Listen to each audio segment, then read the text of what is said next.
বিদর্শন ভাবনা কেন করবেন? বুদ্ধ ধর্ম সঙ্গকে জন্মগতভাবে গ্রহণ না করে বিচারের মাধ্যমে স্বতন্ত্রভাবে গ্রহণ করার জন্য। বুঝলেন? বুদ্ধ ধর্ম সঙ্গকে জন্মগতভাবে গ্রহণ না করে স্বতন্ত্রভাবে বিচারের মাধ্যমে গ্রহণ করার জন্য। কারণ এই জন্মগত আমরা মা বাবা করেছি বলে আমিও করছি, আমি বিশ্বাস করছি, কিন্তু আমি জানি না। যাকে বিশ্বাস করছি তাকে আমি জানি না। কেন বুদ্ধকে বিশ্বাস করছি, কেন ধর্মকে বিশ্বাস করছি, কেন সঙ্গকে বিশ্বাস করছি জিজ্ঞেস করলে বলে এটা তো আমি জানি না। তাহলে আপনি বিশ্বাস করেন তো? হ্যাঁ বিশ্বাস করি। বলি না বিশ্বাস করি। কেন বিশ্বাস করেন বললে জানি না, উত্তর দিতে পারি না। হয় না এরকম? হয়। অনেক মানুষ এভাবে অষ্টশীল পালন করে অষ্টশীল কি জানে না, পঞ্চশীল পালন করে পঞ্চশীল কি জানে না। আমার মা যখন ছিলেন, আমার ছোট্ট বোন, স্বাভাবিক ছোট্ট মেয়ে, যেহেতু ছোট্ট সন্তান, মা যখন বিহারে যায় সেও মায়ের সাথে সাথে যাবেই যাবে, যাবেই যাবে। মা বলছে আজকে তুমি যেও না, আমি অষ্টশীল দেব, তুমি যেও না। বলছে মা আমিও নেব। মা বলছে তুমি কেমন করে নিবে? তাহলে তুমি কেমন করে নিবে? না আমি তোমার সাথে যাব। গেছে মায়ের সাথে, মা তাকে না নিয়ে পারল না। এখন মা অষ্টশীল নিল, নিয়ে বান্তে থেকে অষ্টশীল নিয়েছেন, নিয়ে যখন বিহার থেকে নামছেন, বোনটি বলছে তুমি অষ্টশীল নিয়েছো না? হ্যাঁ নিয়েছি। কার থেকে? বান্তে থেকে। ও বান্তে আমাকে তো দেয়নি, তোমাকে দিয়েছে, আমাকে দেয়নি কেন? বলছে কেন সবাইকে দিয়েছে। কই আমি তো পাইনি। তুমি পেয়েছো কই? অষ্টশীল কই? মাকে বলছে তুমি অষ্টশীল নিয়েছো, ওটা কই আমাকে দাও, তোমার অষ্টশীলটা আমাকে দাও। আচ্ছা কেমন করে দেবেন? এখন মা তো অষ্টশীল দিতে পারছে না তার মেয়েকে, মেয়ে কিন্তু নাছর বান্দা, বলছে না অষ্টশীল দিতে হবে, আমাকে দাও, আমাকে দাও, আমাকে দাও। সারা পথে শুধু আমাকে দাও, আমাকে দাও অষ্টশীল। তুমি যে বান্তার কাছে নিয়েছো ওই অষ্টশীলটা আমাকে দাও। কোনো কারণে বোঝাতে পারছে না। শেষ পর্যন্ত মেয়েকে শান্ত করার জন্য দিয়েছে কয়েকটা থাপ্পড়। এটা নাকি অষ্টশীল?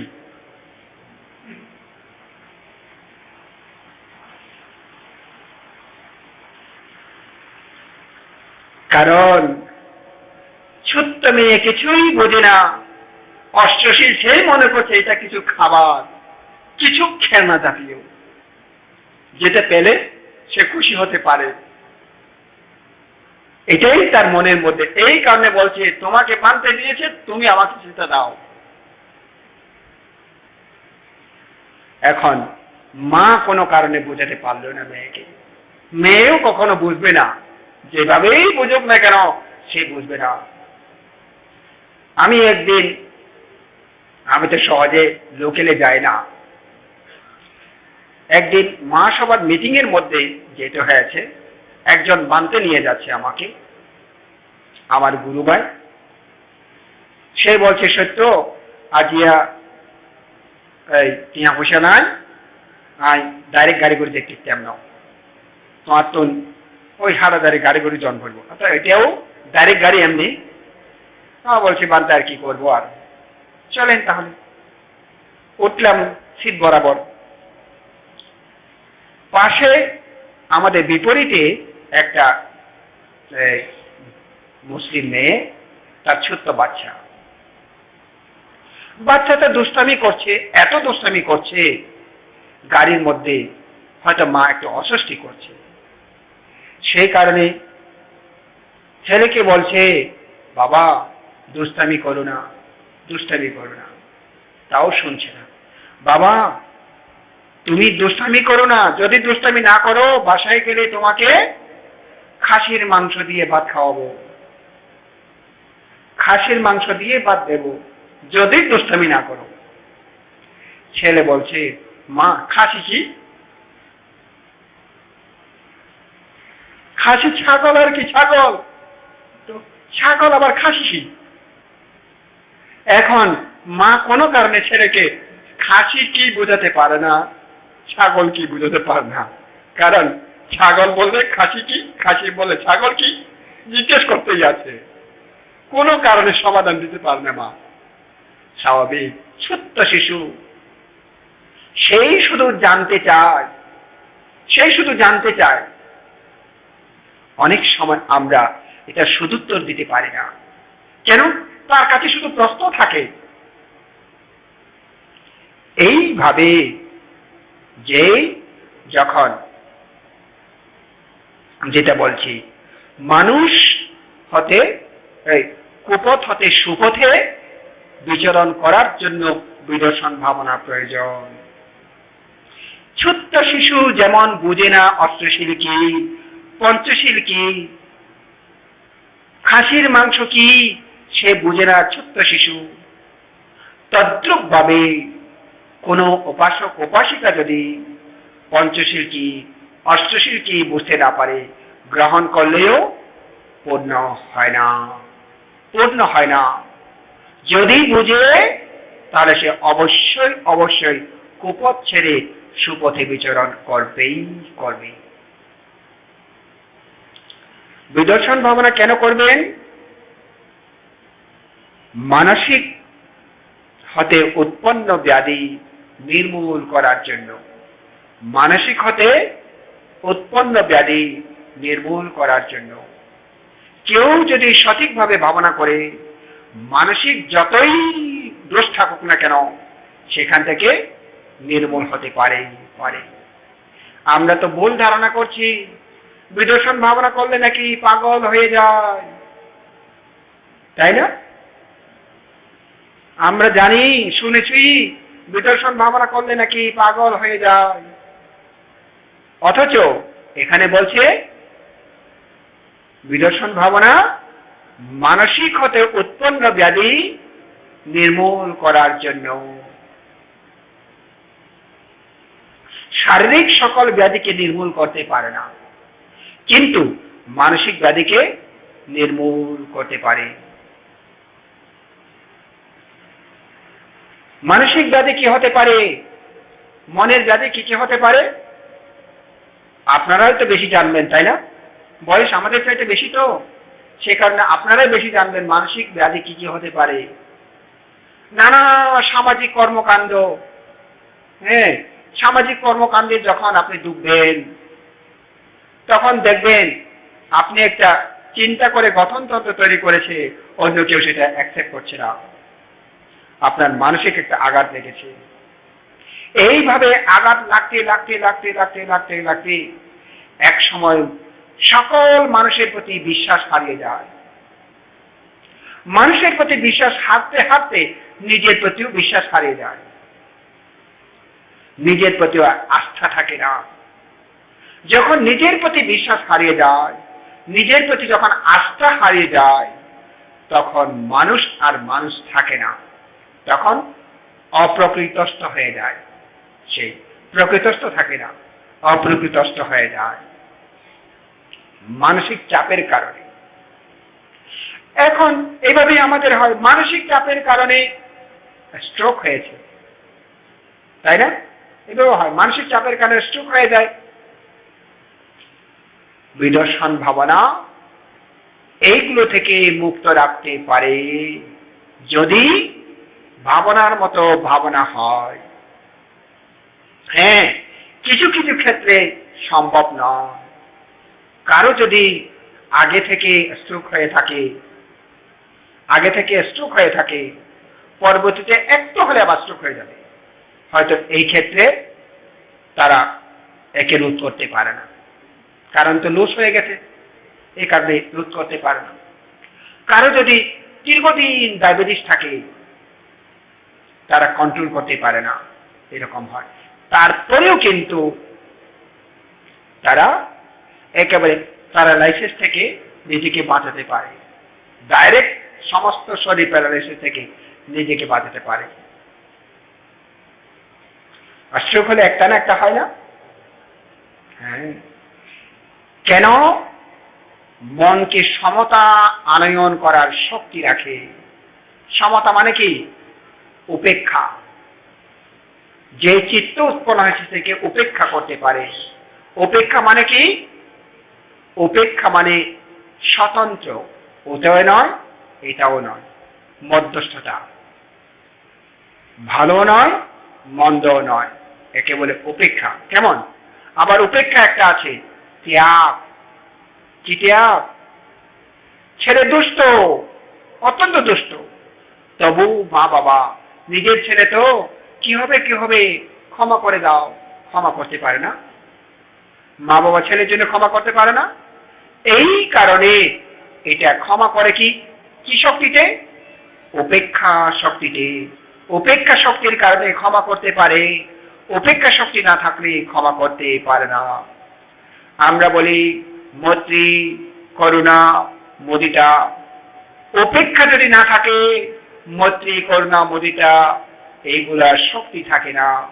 সব কিছুর মধ্যে উপেক্ষা প্রয়োজন হয়, বুঝলেন? মৈত্রী মানে কি? পরের প্রতি মঙ্গল কামনা করা, মৈত্রী। এখানে কাকে পর্যন্ত? আবেরা হন্তু আব্যাপজ্যা হন্তু। আবেরা মানে কি? বেরি সত্তা আবেরা হন্তু। বেরি সত্তা মানে কি? শত্রু। শত্রু ব্যক্তিকেও অশত্রু সুখী হোক বলতে পারা। হ্যাঁ, আপনার শত্রুকেও মঙ্গল কামনা করতে পারা। কেমন করে পারবে? মৈত্রী কেমন করে দান করতে পারবে? উপেক্ষা শক্তি থাকলে। উপেক্ষা শক্তি না থাকলে সম্ভব নয়। বুঝছেন? আমি গল্প বলছি না, হয়তো আপনাদের ভালো লাগছে না। কেমন? এগুলো কিন্তু খুবই প্রয়োজন। করুণা। করুণা মানে কি? দয়া। দয়া, তার প্রতি দয়া। এখন শত্রুর প্রতিও দয়া করা সম্ভব? যিনি আমাকে মারতে চাচ্ছে, যিনি আমাকে সকল সময় খারাপ চিন্তা করছে, তাকে আমি দয়া করব? হ্যাঁ, এখানে উপেক্ষা শক্তি না থাকলে দয়া করতে পারে না। বুঝলেন তো? আর যেটা হবে হোক, আগে করেছে আর কি, এখন তো সে দুর্বল হয়ে গেছে, এই মুহূর্তে তাকে বাঁচানো দরকার। এটা উপেক্ষা শক্তিতে পারা যায়, উপেক্ষা শক্তি না থাকলে পারা যায় না। মুদিতা, সুখে সুখী দুঃখে দুঃখী, সুখে সুখী দুঃখে দুঃখী। সম্প্রতি গত বছর ইন্টার পাস করেছে, ভান্তে একজন বলছে, আপনার নাতি তো, আপনার ওই নাতি তো অমুকে তো ইন্টার পাস করেছে, ভালো পাস করেছে, কিন্তু দাদু যেহেতু তাদের সাথে একটা সম্পর্ক একটু খারাপ, দাদু বলছে কি জানো ক্যাঙ্গুরি ভাগ্য যে কন্যা হারিব, ক্যাঙ্গুরি ভাগ্য যে কন্যা হারিব। গ্রহণ করতে পারলেন না। বুঝলেন তো? গ্রহণ করতে পারলেন না। কেন? ভালোবাসি না, এই কারণে ভালোবাসি না, গ্রহণ করতে পারলেন না। কেন এটা বললো? উপেক্ষা শক্তি না থাকার কারণে। উপেক্ষা শক্তি থাকলে ওইটাকে ত্যাগ করে বলবে যে খুব ভালো হয়েছে, ভান্তে উনি পাস করেছে, আমি খুশি হয়েছি, আমি আনন্দিত হয়েছি, এই কথা বলতে পারেনি। কেন? উপেক্ষা নেই বলে। উপেক্ষা শক্তি থাকলে মুদিতা আসতো। কেমন? মুদিটা আসতো, উপেক্ষা শক্তি থাকলে মুদিটা আসতো। দেখেন, তাইলে এই যে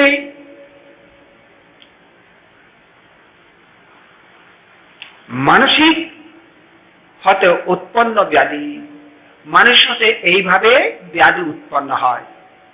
হ্যাঁ, হিংসার কারণে মানসিক ব্যাধি উৎপন্ন হয়, লোভের কারণে মানসিক ব্যাধি উৎপন্ন হয়, দেশের কারণে মানসিক ব্যাধি উৎপন্ন হয়, মোহের কারণে মানসিক ব্যাধি উৎপন্ন হয়। আর ভাবনাকারী যিনি বিদর্শন ভাবনা করেন, লোভ উৎপন্ন হয়েছে তিনি জানেন, জানার কারণে, জানলেই তিনি, জানার কারণে আসক্তি আর আসতে পারে না। মাঝখানে বিদ্যা হয়েছে। কেমন? জানলে কি বিদ্যা, না জানলে অবিদ্যা। জানার কারণে বিদ্যা হয়েছে, এই কারণে অবিদ্যা আসতে পারেনি। অবিদ্যা না আসার কারণে উপাদান আসতে পারেনি, প্রবর্তিত হতে পারে না। এখানে মার্গচিত্ত হয়েছে। তাই এখানে বিদ্যা হওয়ার কারণে তিনি আর মানসিক যে রূপ উৎপন্ন হবার কথা, মানসিক রূপ আর উৎপন্ন হয়নি।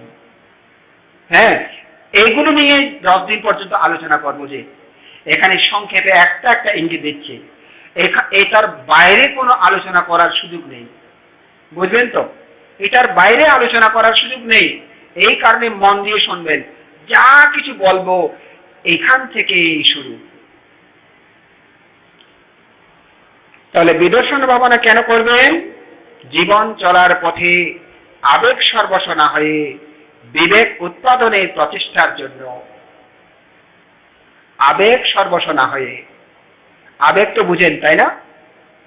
হ্যাঁ, আবেগ বুঝেন তো সবাই? ও বা, ওনারা কইতে পারেন না আবেগ কি? কন্যা মানব, ওহো, আবেগ কন্যা হরে তোমারে সারা কেনে থাকুম রে হদের ইয়ারে এবার আবেগ বুঝুন না। তোমারে সারা আয় থাকিম কেনে হদি আবেগ বুঝুন না। হ্যাঁ, বিবেক মানে কি? বিবেক মানে ও, এটা তো হবার কথা ছিল, হবে। জীবনের মধ্যে কত প্রিয় যুগ হবে, কত প্রিয় বিয়োগ হবে, তার কোনো ইয়ত্তা নেই। আরে বাবা, আমার প্রিয় বিয়োগ হয়ে গেল, এটা জীবনের একটা অংশ।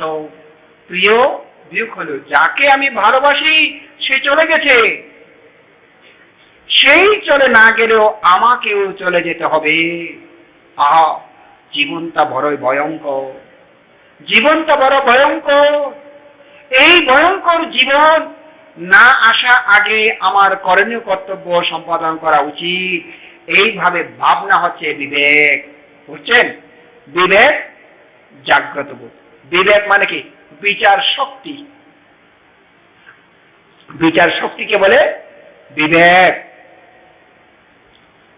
এই কারণে আবেগ সর্বস্ব না হয়ে বিবেক উৎপাদনের প্রচেষ্টা, এই কারণে বিদর্শন ভাবনা করা প্রয়োজন। বিদর্শন ভাবনা না করলে সহজে তাৎক্ষণিকভাবে আবেগটাকে বিবেকে পরিণত করতে পারে না।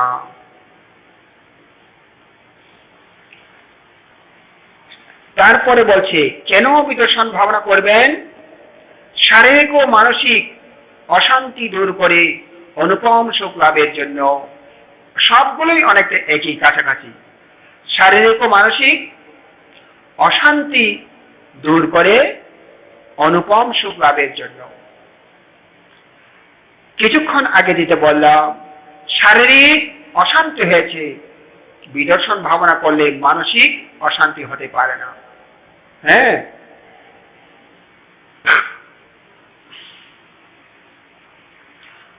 নকুল পিতা নামে একজন উপাসক ছিলেন। নকুল পিতা, নকুলের বাবা আর কি। আমরা যেমন বলি ওই সাকুর বাবা বলি, সবাই চিনে।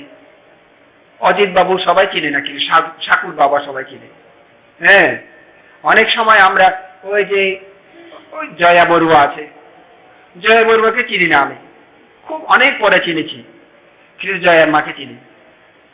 অনেক আগে থেকে জয়ার মাকে চিনি, ভালোই চিনি জয়ার মাকে, কিন্তু জয়াকে চিনি না।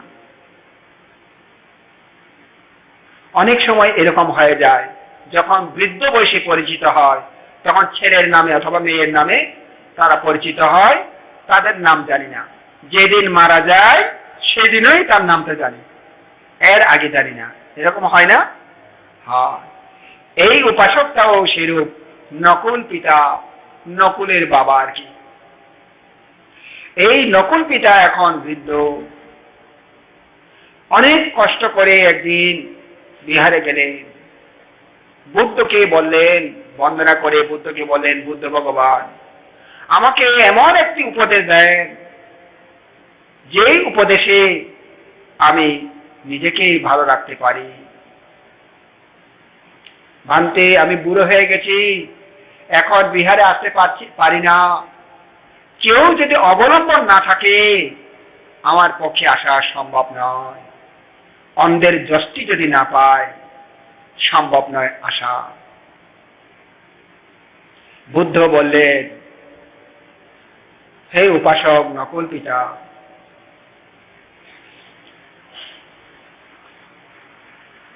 চিত্তের মধ্যে ব্যথা বেদনা, চিত্তের মধ্যে বেদনা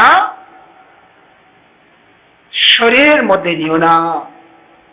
শরীরের মধ্যে বেদনা চিত্তের মধ্যে নিও না। মনের বেদনা শরীরে যাতে না যায়, শরীরের বেদনা মনের মধ্যে যাতে না যায়। শুধুমাত্র এই কথাটাই বললেন। বুদ্ধকে বন্দনা করে চলে আসলেন সারিপুত্র ভান্তের কাছে। সারিপুত্র ভান্তেকে খুব খুশি মনে বন্দনা করছে। সারিপুত্র ভান্তে বলছেন, কি উপাসক নকুল পিতা, আপনাকে আজকে খুব খুশি খুশি লাগছে, নিশ্চয়ই বুদ্ধ আপনাকে কিছু বলেছেন। হ্যাঁ ভান্তে, বলেছে তো, এই কারণে তো আমি খুশি। কি বলেছে? বুদ্ধ বলেছেন, চিত্তের দুঃখ দেহের মধ্যে যাতে প্রসারিত না হয়, দেহের দুঃখ চিত্তের মধ্যে যাতে প্রসারিত না হয়, এইভাবে জীবনযাপন করুন। উপাসক, চিত্তের দুঃখ দেহের মধ্যে প্রসারিত কিভাবে হয় না? দেহের দুঃখ কিভাবে চিত্তের মধ্যে প্রসারিত হয় না? এটা বুদ্ধের কাছ থেকে জিজ্ঞেস করলেন না? ভান্তে, সারিপুত্র ভান্তে থাকতে আমি কেন বুদ্ধের কাছে জিজ্ঞেস করব? আমি তো জানি বুদ্ধের পরে আমি সারিপুত্র ভান্তের কাছে যাব, এই উত্তরটা আমি সারিপুত্র ভান্তের কাছে পাবো আমি জানি। এই কারণে তো বুদ্ধকে আর জিজ্ঞেস করিনি। তখন সারিপুত্র ভান্তে বলছে, চিত্তের বেদনা, চিত্তের বেদনা মানে কি? অনুভূতি। চিত্তের দুঃখ যখন উৎপন্ন হয়, চিত্ত দুঃখ এটা কি? নামের অংশ। চিত্ত মানে কি? নামের অংশ। দেহ মানে কি? রূপের অংশ। নামের অংশ, রূপের অংশ। বুঝলেন? তাহলে এখন এই চিত্তের মধ্যে যখন, মনের মধ্যে যখন দুঃখ উৎপন্ন হয়, মনের দুঃখকে যদি জানে এই দুঃখ আমার নয়, হ্যাঁ, এই দুঃখ বেদনা আমার নয়, আমি নয়, সংজ্ঞা আমার নয়, আমি নয়, সংস্কার আমি নয়, আমার নয়, বিজ্ঞান আমি নয়, আমার নয়। বুঝলেন? তার মানে 50 খণ্ড 34 খণ্ড আমিও নয় আমারও নয়, আমিও নয় আমারও নয় যখন জানে তখন দুঃখ সেখানেই অন্তর্হিত হয়ে যায়। আমি আমার যতক্ষণ থাকবে ততক্ষণ দুঃখ প্রসারিত হবে। দুঃখ অন্তর্হিত হওয়ার কারণে রূপের মধ্যে প্রসারিত হতে আর পারেনি। দুঃখটা বুঝলেন? আবার যখন শরীরের মধ্যে দুঃখ উৎপন্ন হয় তখন জানে এই শরীরও আমি নয় আমার নয়। পৃথিবী ধাতু আমি নয় আমার নয়, আপো ধাতু আমি নয় আমার নয়, তেজ ধাতু আমি নয় আমার নয়, বায়ু ধাতু আমি নয় আমার নয়। যখন জানে তখন আর তৃষ্ণা উৎপন্ন হয় না, বিরক্ত উৎপন্ন হয় না। তৃষ্ণা বিরক্ত উৎপন্ন না হবার কারণে সেখানেই অন্তর্হিত হয়ে যায়, আর চিত্ত পর্যন্ত প্রসারিত হয় না। এই রূপে অবস্থান করুন। দেখছেন তো কিভাবে জানেন? তাহলে এই কারণে ভাবনা করলে এগুলো জানা যায়। যেটা বলছিলাম কি, শারীরিক ও মানসিক অশান্তি দূর করে অনুপম সুখ লাভের জন্য বিদর্শন ভাবনা।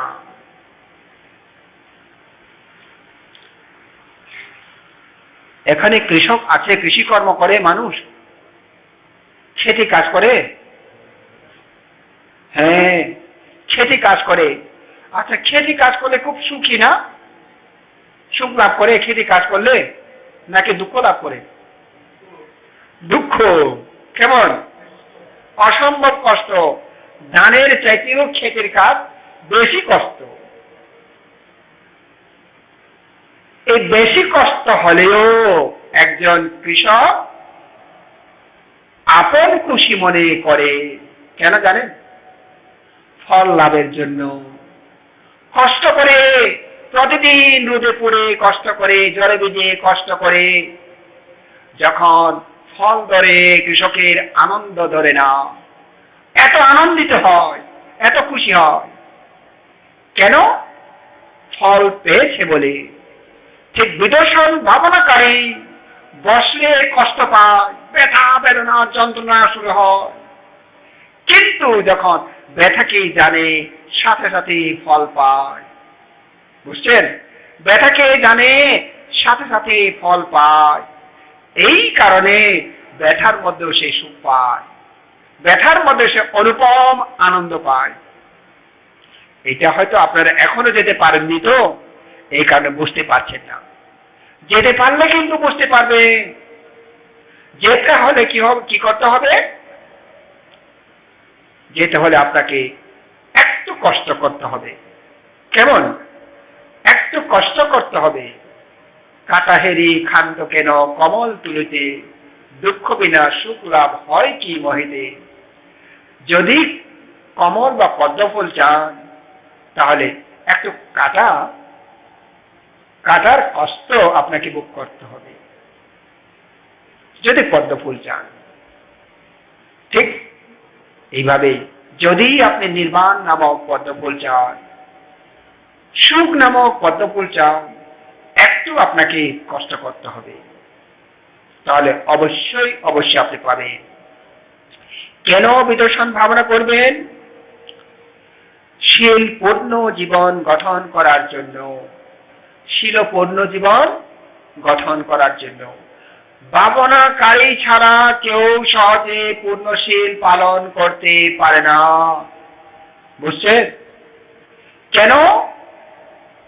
ভাবনা করলে চিত্ত সংযত থাকে। চিত্ত অসংযত অবস্থায় শীল পালন করা সম্ভব নয়। কোন মানুষ শীল পালন করে চিত্ত সংযত, সে হয়তো একটু হলেও সমাধি ভাবনা তার মধ্যে হয়। সমাধি ভাবনা না হলে চিত্ত সংযত হয় না। চিত্ত সংযত যদি না হয়, শীল পূর্ণ কখনো হয় না। চঞ্চল চিত্তে কখনো শীল পূর্ণ হয় না। এটা জানেন? চিত্ত চঞ্চল থাকলে সহজে শীল পূর্ণ হয় না। এই কারণে ভাবনাকারীদের মধ্যে শীল পূর্ণ হয়। কেন? পাপ করার সুযোগ থাকে না। পাপ করার তাদের সুযোগ থাকে না। প্রতিটি মুহূর্তে তাদেরকে স্মৃতি করতে হয়। এই কারণে সেখানে পাপ ঢোকার সুযোগ থাকে না। তাই পরিপূর্ণরূপে বিশুদ্ধ শীল পূর্ণ হয়, তারা শীলে বিশুদ্ধ হয়ে যায়। এই কারণে যদি শীল পূর্ণ করতে চান, তাহলে অবশ্যই অবশ্যই বিদর্শন ভাবনা করতে হবে। কেন বিদর্শন ভাবনা করবেন? সংস্কার ধ্বংস করার জন্য। সংস্কার ধ্বংস করার জন্য বিদর্শন ভাবনা করবে। সংস্কার মানে কি? কালকেই বলেছিলাম একটু করে। সংস্কার মানে কি? গৌতম বিহারে মনে হয় এখন কিছু কিছু সংস্কার করতে হবে না? কি বলেন দিলীপ বাবু? গৌতম বিহার কিছু সংস্কার করতে হবে না? হ্যাঁ, এখনো জ্বর পড়ছে। জ্বর পড়লে পানি হয়ে যায়, সবগুলো জল হয়ে যায় না? কিছু সংস্কার করতে হবে, তাই না? হ্যাঁ, এই সংস্কার, এটাও একটা সংস্কার। কি? এটা মানসিক সংস্কার। মানসিক সংস্করণ করে।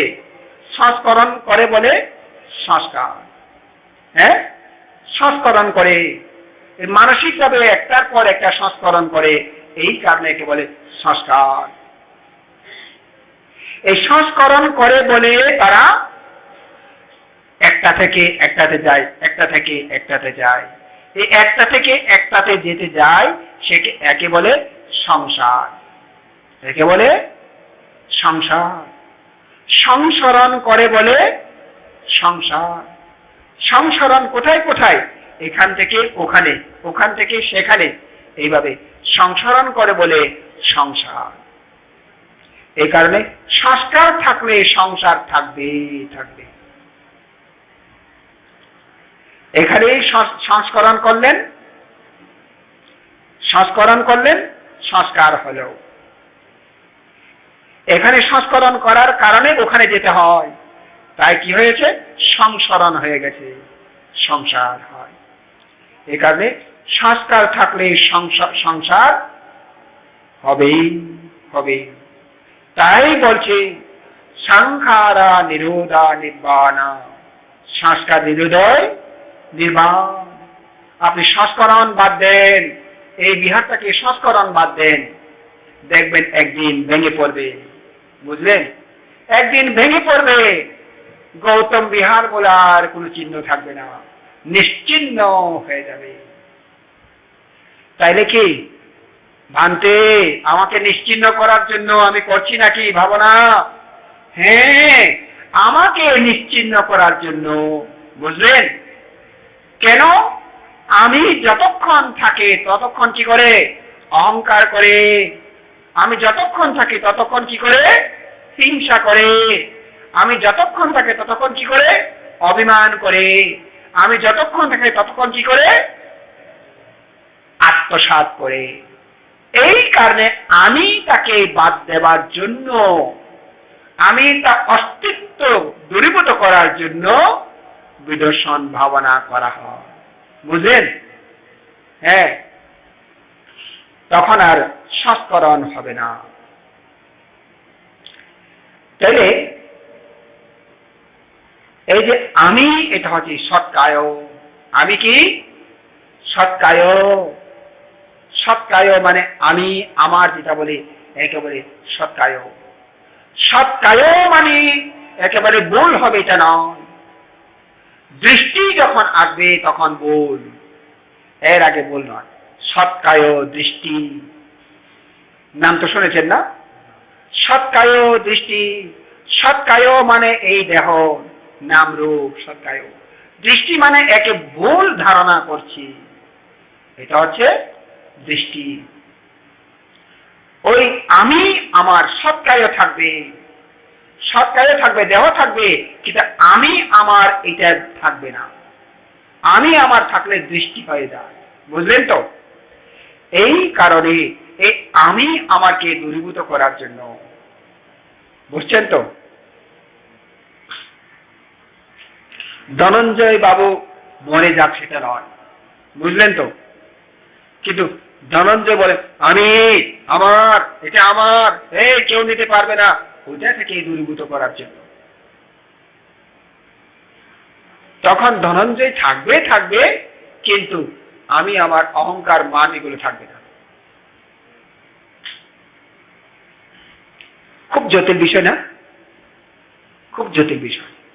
আচ্ছা, পরে এগুলো আস্তে আস্তে বোঝানো হবে, দেখি কতটুকু সম্ভব হয়, আমরা চেষ্টা করে যাব আর কি। দশ সংযোজন ছিন্ন করার জন্য বিদর্শন ভাবনা করা প্রয়োজন। সংযোজন, হ্যাঁ, সংযোজন কি? আপনার সাথে আমার রিলেশনশিপ, একটার পর একটা রিলেশনশিপ কি? ওই যেটা এখন বললাম, হ্যাঁ, উনি আমার বন্ধু, উনি আমার অমুক, উনি আমার সমক, এই তুই কিছু করতে পারবি না, এটা আমার বন্ধু, এই তুই কিছু করতে পারবি না, এটা আমার পুত্র, এইভাবে করি। অথচ আমরা সবাই কর্মের কারণে এখানে আসছি।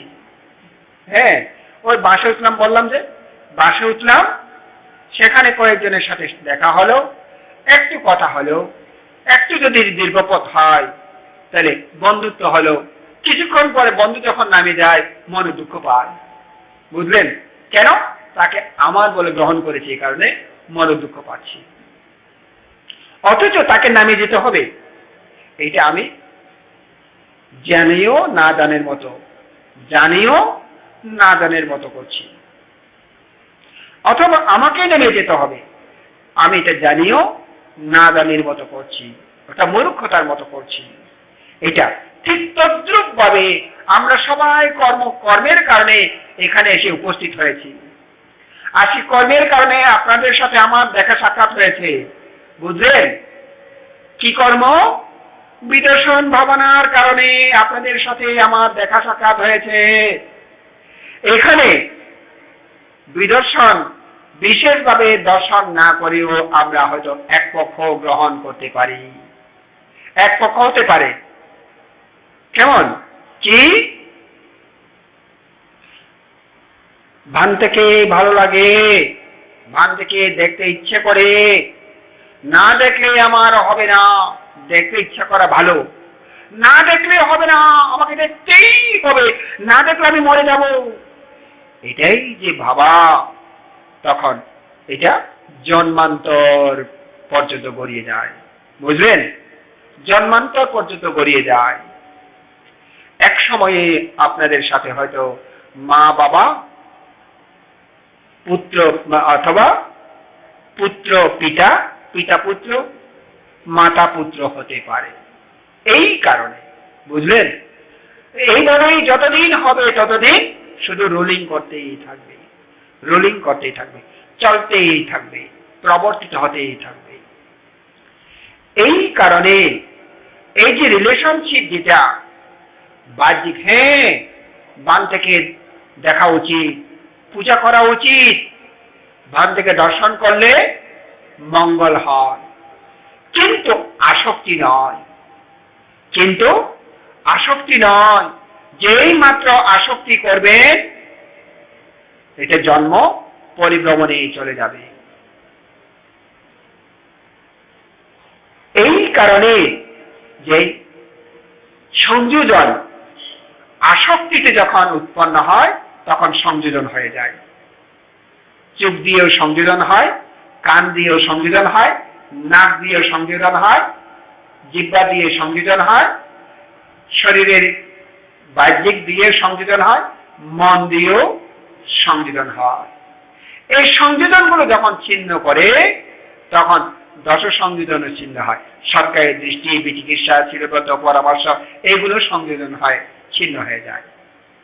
হ্যাঁ, কেন বিদর্শন ভাবনা করবেন? চারি অপায়দ্বার বন্ধ করার জন্য। চারি অপায়দ্বার বন্ধ করার জন্য।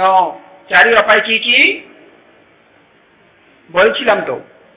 চারি অপায় কি কি? অসুর, প্রেত, তির্যক, নরক, এই হচ্ছে চারটি অপায়। এই হচ্ছে চারটি অপায়। বিদর্শন ভাবনা করলে চারি অপায়ে যেতে হয় না। শ্রোতাপত্তি সফিলগামী অনাগামী হবে কিনা বড় কথা নয়, না হলেও কেউ যদি বিদর্শন ভাবনা করে, মৃত্যুর আগ মুহূর্তে যদি বিদর্শন ভাবনা করতে পারে, কখনো কোনো শক্তি নেই এই জগতে তাকে চারি অপায়ে নিয়ে যাবে। বুঝলেন? যদি বিদর্শন ভাবনা মৃত্যুর আগ মুহূর্তেও আপনি করেন, তাহলে আপনাকে চারি অপায়ে নিয়ে যাবে এমন এই পৃথিবীতে কেউ নেই, এই জগতের মধ্যে কেউ নেই, এত শক্তি। এই কারণে বলছে চারি অপায়দ্বার বন্ধ করার জন্য বিদর্শন ভাবনা করা প্রয়োজন। কেন বিদর্শন ভাবনা করবেন? তৃষ্ণার দাসত্ব না হয়ে জীবনকে পরিচালনা করার জন্য। তৃষ্ণার দাসত্ব না হয়ে। আমরা তো বলছি আমি মালিক, আমি মালিক, আমি বড়, কিন্তু আপনি যতই বড়লোক হন না কেন, যতই টাকা পয়সাওয়ালা হন না কেন, যতই আপনি সার্টিফিকেটধারী হন না কেন, তৃষ্ণা কিন্তু আপনাকে মালিকত্ব করছে। তৃষ্ণার কাছে আপনি দাস। তৃষ্ণা যেমন বলেন তেমন করেন, তাই না? আমরা করছি না? তৃষ্ণা যেমন বলে তেমন করে। এই যে এখন বানতে কি বলছে, আমার ভালো লাগছে না, এতক্ষণ বলতে হয় নাকি? একটু উঠে একটু বাইরে যাব, একটু হাঁটবো, গল্প করব, মনে মনে যেটা বলে, এটা কি? তৃষ্ণা। তৃষ্ণা। এখানে বানতে বলছে কেউ আসছে নাকি, পিছনে পিছনে ফিরে ফিরে তাকায়। কে তাকায়? তৃষ্ণা তাকায়। তৃষ্ণাটা তাকায়, বুঝছেন? ও আমার নাতি আসলো, রে আমি ধ্যান করছি, নাতির জন্য পেট পুড়ে রে, পেট পুড়ে। নাতি কই? আসলো কেন? আমার বউটা একটু আমার নাতিকে একটু নিয়ে আসতে পারে না? তৃষ্ণা। তৃষ্ণা। এইভাবে একটার পর একটা তৃষ্ণা উৎপন্ন হয়, এখানেই দাসত্ব হয়ে যায়। বাড়িতে দেশনা করছে, ইচ্ছে করছে শোনার জন্য, ওই নাতির জন্য মদ পেট পুড়ে, নাতির জন্য। বউ কেন আনলো না রে? আমার বউ জানে না আমি নাতি ছাড়া থাকতে পারে না। বিভিন্ন ভাবে একটার পর একটা বউয়ের প্রতি অসন্তুষ্ট হয়ে যায়। বুঝলেন? তৃষ্ণাটা কোথায় গেছে? দেশচিত্তের মধ্যে চলে গেছে। তৃষ্ণাটা দেশচিত্তের মধ্যে চলে গেছে। এইভাবে একটার পর একটাতে চলে যায়। যদি দেশচিত্তের মধ্যে মোহ পেয়ে বসে, তখন মনে মনে চিন্তা করে, শেষ হোক না, আই স্থায়ী হোক না, যাই হোক বউরে একটা করে গেল দিও ভাই, চিনলে ন অনেক। বুঝলেন? মোহ মোহিত হয়ে যায়। তখন তখন একেবারে ফুস ফুস ফুস করে, কি সাপের মতো ফুসফুস করে। তারপর দিন যখন বউকে দেখে, হ্যাঁ তুই আর নাতিরে আনিস না হলে, আর রাখতে পারেনি, একেবারে ফেটে পড়ে গেছে মোহ। এই কারণে তৃষ্ণাটা কোথায়? তৃষ্ণার দাস। কারণ এটা আপনি না তো, তৃষ্ণাই আপনাকে করাচ্ছে। আপনি মালিক নয়, আপনি দাসী। মালিক যাই বলে তাই করতে হচ্ছে আপনাকে। বিদর্শন ভাবনা মালিকত্ব অধিকার করে, বুঝছেন? বিদর্শন ভাবনা না করার পর্যন্ত মালিকত্ব অধিকার করতে পারে না। মানুষেরা তৃষ্ণার কাছে দাস হয়ে থাকে। তাই বলছে বিদর্শন ভাবনা করা প্রয়োজন, এই কারণে দাসত্ব থেকে মুক্ত হয়ে মালিকত্ব হওয়া। বুঝছেন? মালিক হলে অর্ডার করতে পারে, কি অর্ডার ক্রিয়েট করতে পারে। হে রে মন, কি ভাবছিস তুই? কি ভাবছিস তুই? তুই ত্যাগ করে এসেছো না? 10 দিনের জন্য ত্যাগ করে এসেছো, আবার তোমার মন কেন নাতি নাতি বলছে? নাতি আসলে বউর কিন্তু দোষ। তুমি বউকে বারবার দোষ দিচ্ছ। কেন বউ আনছে না? আমার নাতিকে কেন আনছে না? কেন দোষ দিচ্ছ? কাকে? মালিকে তৃষ্ণাকে শাসায়। বুঝছেন? কারণ তৃষ্ণা তো দাসী হবার কথা ছিল। মালিক যখন হতে পারে তৃষ্ণাকে এইভাবে শাসাতে পারে। আর তৃষ্ণাকে যখন শাসায় তখন বউকে আর বলতে হয় না, হ্যাঁ তুই ন আনকা, এখানে ন আনকা, আর না তুই সেটাম, এই কথাগুলো বলতে হয় না। মোহ সেখানে উৎপন্ন হয় না। সে যে ত্যাগ করছে, নিজের উদ্যোগে নিজের প্রচেষ্টাতে ত্যাগ করে এসেছে, এটা তার সার্থকে পরিণত হয়। বুঝলেন? তাইলে এই কারণে বলছে বিদর্শন ভাবনাকারীরা এইভাবে করতে পারে, তৃষ্ণার বিপরীতে গিয়ে কাজ করতে পারে, তাই তারা দাসত্ব থেকে মুক্ত হতে পারে। এই কারণে বিদর্শন ভাবনা করা। কেন বিদর্শন ভাবনা করবেন? জন্ম রোধ করার জন্য। জন্ম রোধ করার জন্য। কারণ এই জন্ম কেন হয়? তৃষ্ণার কারণে, অবিদ্যার কারণে জন্ম হয়। অবিদ্যা আমার হাতে নেই, কিন্তু তৃষ্ণা, আমি চেষ্টা করলে তৃষ্ণাকে দমন করতে পারি। তৃষ্ণাকে দমন করলে অবিদ্যা দমিত হয়ে যায়। অবিদ্যা যখন দমিত হয় আর জন্মগ্রহণ করতে হয় না।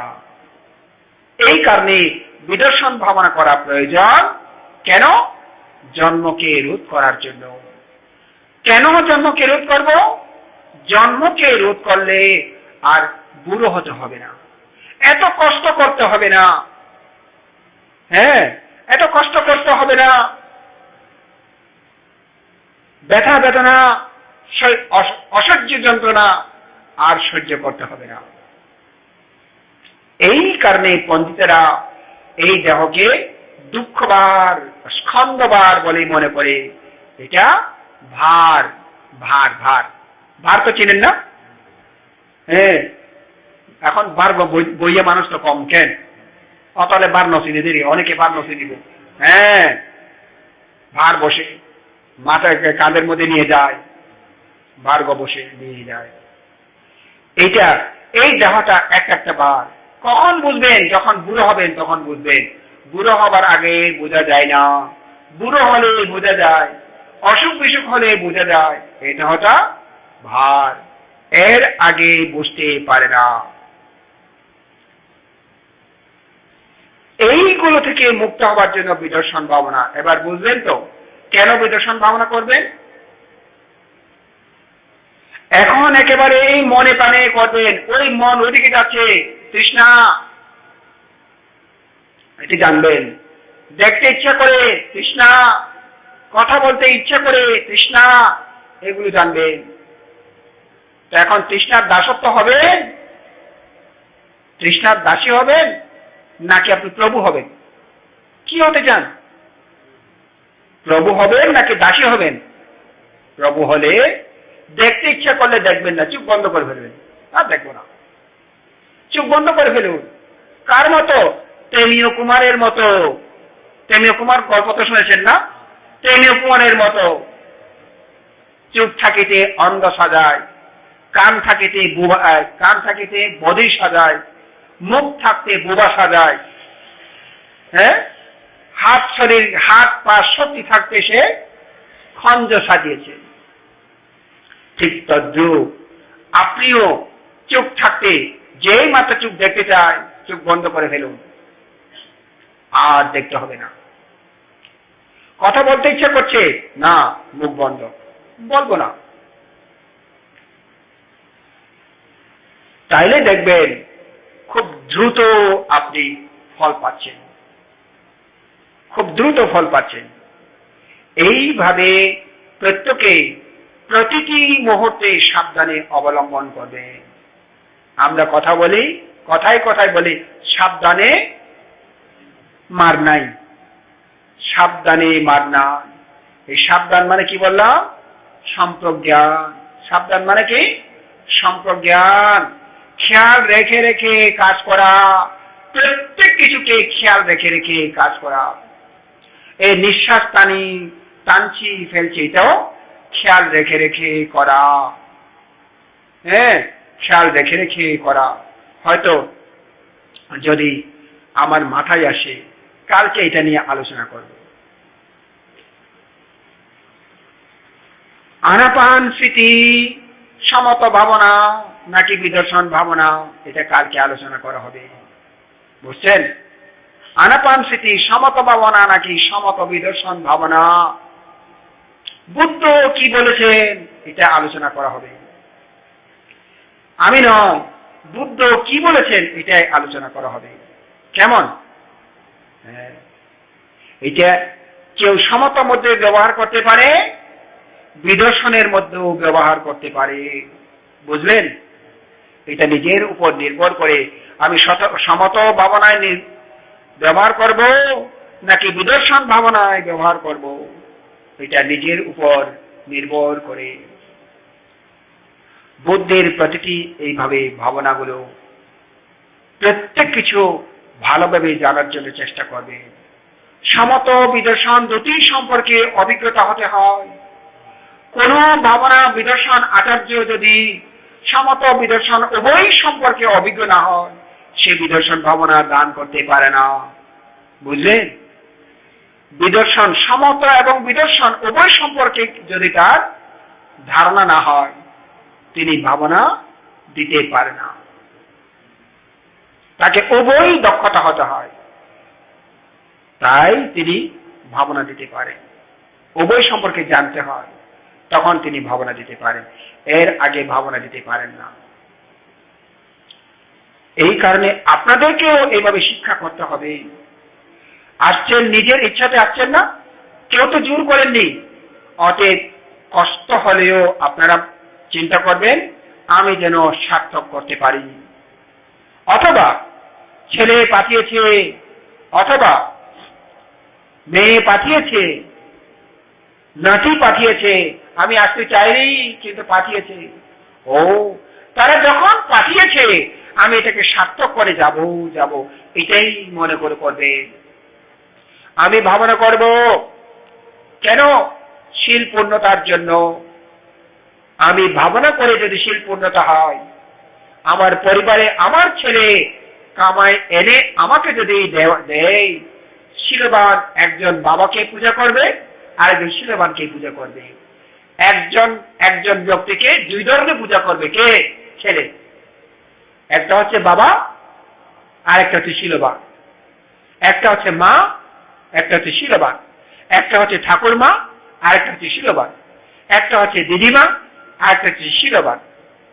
হ্যাঁ, একটা হচ্ছে জেঠা, আর একটা হচ্ছে শীলবান।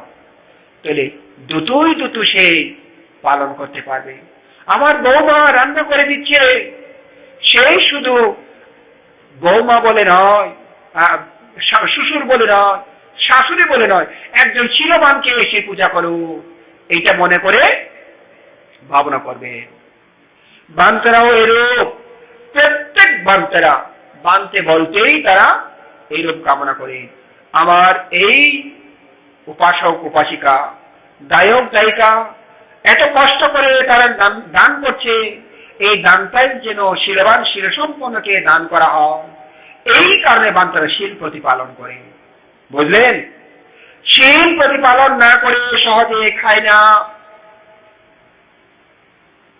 কারণ তারা জানে এই খাবারগুলো তাদের পরিবারের জন্য অর্থগুলো সংগ্রহ করেছে, আমার জন্য নয়। কিন্তু সেখান থেকে আমাকে দান করছে কেন? আমি শীল পালন করে বলে মনে করে তারা আমাকে দান করছে। অতএব যেটা সেই শীলবান বলে মনে করে সেটা যেন যথার্থ হয়, তাই আমি শীল পালন করব। এইভাবে ভেবে বান্তারা স্বয়ং খায়। যখনই খায় তখনই পুণ্য হয়। আপনারা দিয়ে পুণ্য কাজ করছেন, আর বান্তারা খেয়ে আপনাদের যেটা আরো 2 গুণ 3 গুণ বেশি পুণ্য কাজ করে। কেন? জ্ঞানী বলে। আপনাদের যেটা বান্তারা জ্ঞানী না, এই কারণে বেশি পুণ্য করতে পারে।